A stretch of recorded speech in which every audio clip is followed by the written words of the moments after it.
नमस्कार दोस्तों, स्वागत है आपका रेवेक्स पर। अगर आप मारुति सुजुकी ब्रेज़ा खरीदने का प्लान बना रहे हैं या फिर ब्रेज़ा का इंतज़ार कर रहे हैं, तो आज का वीडियो आपके लिए बहुत ज़रूरी है, क्योंकि 2026 में आने वाली नई ब्रेज़ा को लेकर काफ़ी ज़्यादा चर्चा हो रही है। लेकिन यहाँ सबसे बड़ा सवाल यह है कि क्या नई ब्रेज़ा पूरी तरह से नई कार है? क्या इसमें नया इंजन आएगा? क्या इसका डिज़ाइन पूरी तरह बदल जाएगा, या फिर मारुति सुजुकी ने सिर्फ कुछ छोटे मोटे बदलाव करके ब्रेज़ा को फेसलिफ्ट बना दिया है? आज के इस वीडियो में हम न्यू मारुति सुजुकी ब्रेज़ा हर अपडेट में डिटेल्स में बात करेंगे। और सबसे पहले मैं आपको साफ बता दूं कि नई ब्रेज़ा में कोई बहुत बड़ा रिवॉल्यूशन देखने को नहीं मिलने वाला है। इसका ओवरऑल डिज़ाइन, बॉडी शेप और बेसिक कैरेक्टर काफ़ी हद तक करंट ब्रेज़ा जैसे ही रहने वाले हैं। लेकिन कुछ ऐसे इम्पोर्टेंट अपडेट्स हैं जो इस नई ब्रेज़ा को पहले से ज़्यादा मॉडर्न और प्रैक्टिकल बना सकते हैं। तो चलिए शुरू करते हैं। सबसे पहले बात करते हैं एक्सटीरियर डिज़ाइन की। अगर आप पहली नज़र में नई ब्रेज़ा को देखेंगे तो आपको लगेगा कि यह पुरानी ब्रेज़ा ही है, क्योंकि इसका overall design, roof line, doors, body structure काफ़ी हद तक करंट मॉडल जैसे ही है। फ्रंट प्रोफाइल में कुछ नोटिसेबल चेंज देखने को मिलते हैं। सबसे बड़ा बदलाव है फ्रंट ग्रिल। नई ब्रेज़ा में ग्रिल का डिज़ाइन अपडेट किया गया है। इसका डिज़ाइन अब थोड़ा ज़्यादा मॉडर्न और बोल्ड दिखाई देता है। और कुछ इमेजेस एंड वीडियोस जो लीक हुई है उसके मुताबिक फ्रंट बम्पर और लाइटिंग एलिमेंट में काफ़ी माइनर सा चेंज देखने को मिलता है। लेकिन यहाँ तक बात क्लियर है, यह कोई नई जनरेशन ब्रेज़ा की नहीं है, यह एक फेसलिफ्ट है, माइनर सा फेसलिफ्ट। इसलिए कंपनी ने एक्साइटिंग डिज़ाइन को कंप्लीट चेंज करने के बजाय थोड़ा करंट डिज़ाइन को थोड़ा सा रिफ्रेश किया है। और ऑनेस्टली ब्रेज़ा की पॉपुलैरिटी को देखते हुए यह स्ट्रेटजी समझ में आती है, क्योंकि ब्रेज़ा का डिज़ाइन पहले से ही काफ़ी पॉपुलर है। इसलिए मारुति शायद यह नहीं चाहती कि कार का ओरिजिनल कैरेक्टर पूरी तरह बदल जाए। अब बात करते हैं डायमेंशन की। नई ब्रेज़ा की लेंथ, वाइड और ओवरऑल डायमेंशन में कुछ माइनर चेंज की चर्चा सामने आई है। लेकिन यह उम्मीद नहीं करनी चाहिए कि ब्रेज़ा अब अचानक नई बड़ी एसयूवी बन जाएंगी। इसका कॉम्पैक्ट एसयूवी डिज़ाइन पहले जैसा था वैसा ही है, और सब 4 मीटर एसयूवी सेगमेंट में इसका सबसे बड़ा फ़ायदा यही है कि सिटी ड्राइविंग के लिए प्रैक्टिकल है। छोटे रोड्स, ट्रैफिक और पार्किंग के लिए ब्रेज़ा का साइज़ काफ़ी कन्वेंशन है। अगर डायमेंशन में थोड़ा बदलाव होता भी है तो यह डिज़ाइन और स्टाइलिंग रिक्वायरमेंट के हिसाब से होगा। ओवरऑल कार का कॉम्पैक्ट, नेचुरल मेंटेन रहेगा। अगर आप सोचते होंगे कि ब्रेज़ा विक्टोरी जैसी दिखने लगेंगी, तो ऐसा नहीं है। ब्रेज़ा एक कॉम्पैक्ट एसयूवी है, एसयूवी ही रहेंगी। विक्टोरिस और ब्रेज़ा अलग अलग सेगमेंट को टारगेट करती है। ब्रेज़ा का फोकस अभी भी कॉम्पैक्ट एसयूवी बायर पर रहेगा। अब बात करते हैं इंटीरियर पर, और यहाँ नई ब्रेज़ा का सबसे बड़ा विजिबल अपडेट देखने को मिलता है। बड़ी इंफोटेनमेंट स्क्रीन। करंट ब्रेज़ा में 9 इंच इंफोटेनमेंट स्क्रीन देखने को मिलती है, लेकिन नई ब्रेज़ा में करीब 10.25 इंच के आसपास बड़ी स्क्रीन आने की उम्मीद है, यानी स्क्रीन साइज पहले से बड़ी होंगी। आज के समय में कस्टमर को इंजन और माइलेज नहीं देखते। आज के समय में कस्टमर्स इंजन और माइलेज थोड़ा कम देखते हैं।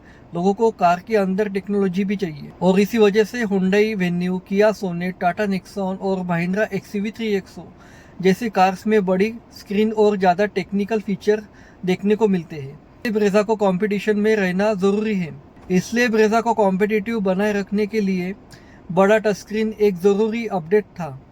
नई बड़ी स्क्रीन से इंफोटेनमेंट सिस्टम ज़्यादा प्रीमियम फील देता है। नेविगेशन, स्मार्टफोन कनेक्टिविटी और एंटरटेनमेंट एक्सपीरियंस भी बेहतर हो सकता है।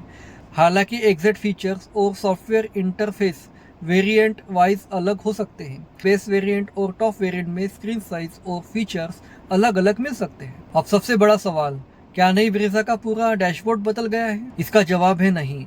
यहाँ हमें एक कम्प्लीटली न्यू डैशबोर्ड की उम्मीद नहीं करनी चाहिए।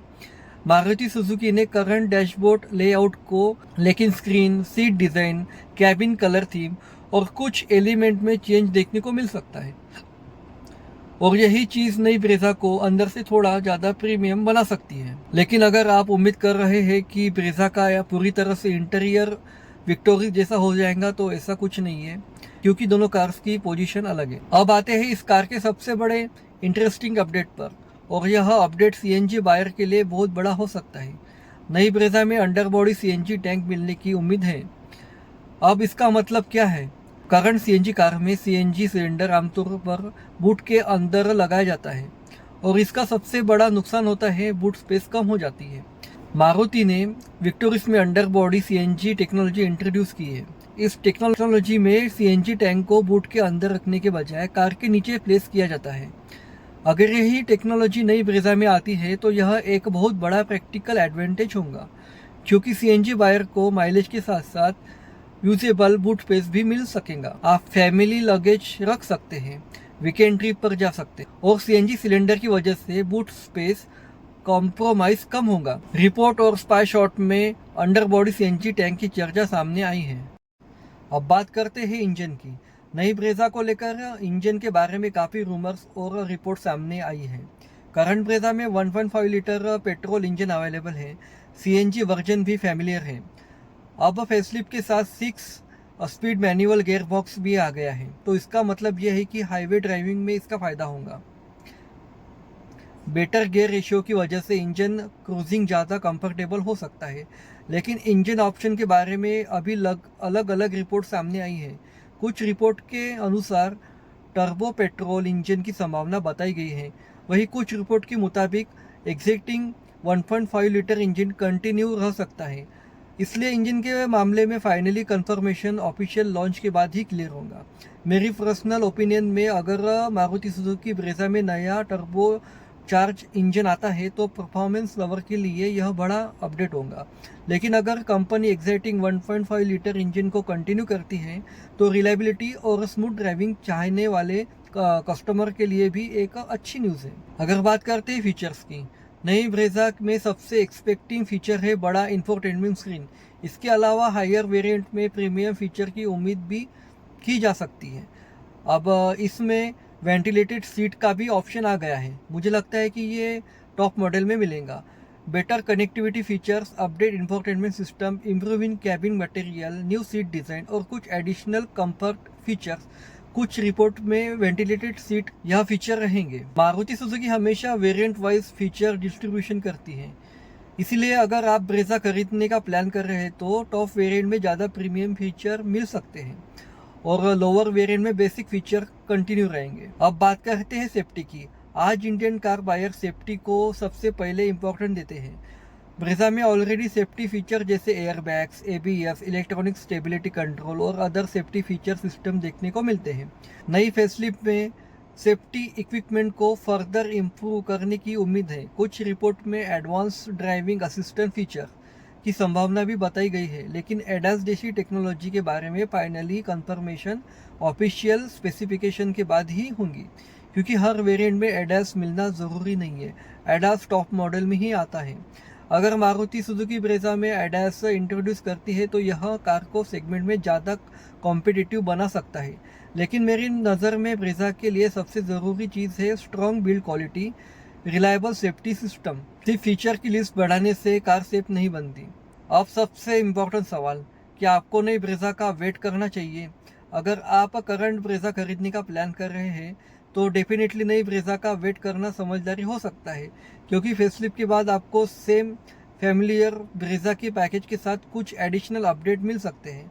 आपको नया डिज़ाइन एक्सपीरियंस, बड़ी इंफोटेनमेंट स्क्रीन, अपडेटेड फीचर्स और अगर अंडर बॉडी सीएनजी कंफर्म होती है तो बेटर बूट प्रैक्टिकलिटी भी आपको मिल सकती है। लेकिन अगर आप करंट ब्रेजा पर बहुत अच्छा डिस्काउंट मिल रहा है तो करंट मॉडल भी ख़राब नहीं है, वो आप करंट मॉडल भी ले सकते हैं। ये बहुत वैल्यू फॉर मनी रहेगा आपके लिए। अगर नई ब्रेजा की कीमत अगर बढ़ जाती है तो करंट मॉडल लेना ही समझदारी है, क्योंकि वही वैल्यू फॉर मनी ऑप्शन बन सकता है। नई ब्रेजा का मुकाबला रहेगा Hyundai Venue, Kia Sonet, Tata Nexon, Maruti XUV 3XO और स्कोडा काइलैक जैसी एसयूवी के साथ। आज के समय में कंपटीशन बहुत ज़्यादा टफ है। अगर टाटा नेक्सॉन सेफ्टी और फीचर्स के लिए पॉपुलर है तो Mahindra XUV 3XO power engine और फीचर्स ऑफर करती है। हुंडई और किया प्रीमियम इंटीरियर और टेक्नोलॉजी के लिए फेमस है। ऐसे में ब्रेजा का सबसे बड़ा वेपन है मारुति सुजुकी का massive service network, reliability, fuel efficiency, resale value और लो ओनरशिप कॉस्ट। अगर नई ब्रेजा में बड़े स्क्रीन और अंडरबॉडी सीएनजी जैसे अपडेटेड आते हैं तो यह कार अपने ट्रेडिशन बायर के लिए एक अच्छा सौदा हो सकती है। तो दोस्तों ओवरऑल देखा जाए तो नई 2026 मारुति सुजुकी ब्रेज़ा कोई पूरी तरह नई जनरेशन कार नहीं है। यह एक स्मार्ट फेसलिफ्ट है। इसमें ओवरऑल डिज़ाइन और बॉडी शेप को रेगुलर लार्जर ही रिटेन किया है, लेकिन फ्रंट ग्रिल और स्टाइलिंग में अपडेट, कुछ माइनर डायमेंशन चेंज, बड़ी इंफोटेनमेंट स्क्रीन, इंटीरियर अपडेट्स और सबसे interesting under body CNG technology.